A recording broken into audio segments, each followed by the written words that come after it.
Hi Goddard friends, it's Miss Haleigh from the Starfish Room. Today I'm going to read you a book called Giraffes Can't Dance. Gerald was a tall giraffe whose neck was long and slim, but his knees were awfully crooked and his legs were awfully thin. He was very good at standing still and munching shoots of trees, but when he tried to run around, he buckled at his knees. Now every year in Africa, they hold the jungle dance, where every single animal turns up to skip and prance.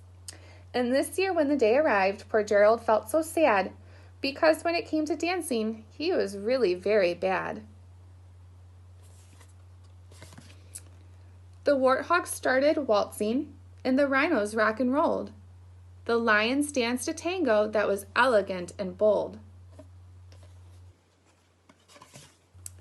The chimps all did a cha-cha with a very Latin feel, and 8 baboons then teamed up for a splendid Scottish reel.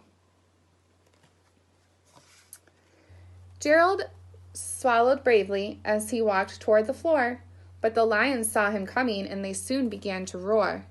"Hey, look at clumsy Gerald," the animals all sneered. "Giraffes can't dance, you silly fool.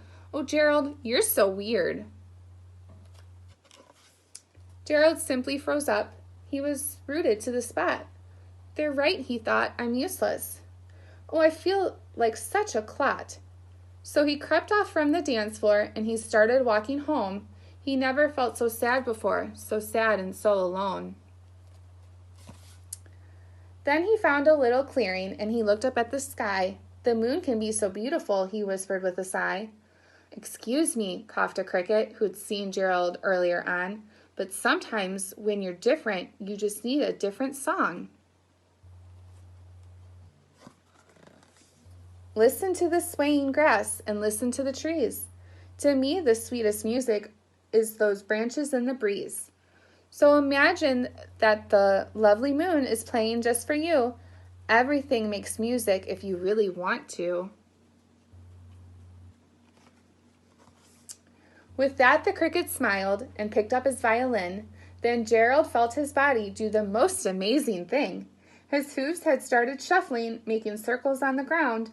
His neck was gently swaying and his tail was swishing around.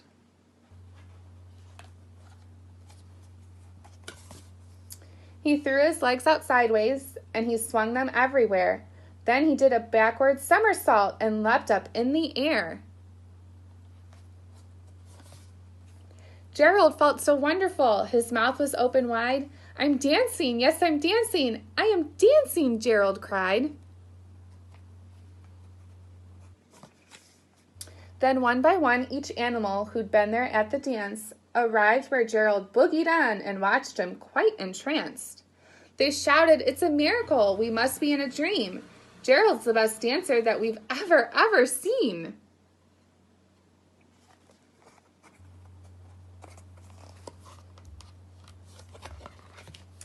"How did you learn to dance like that?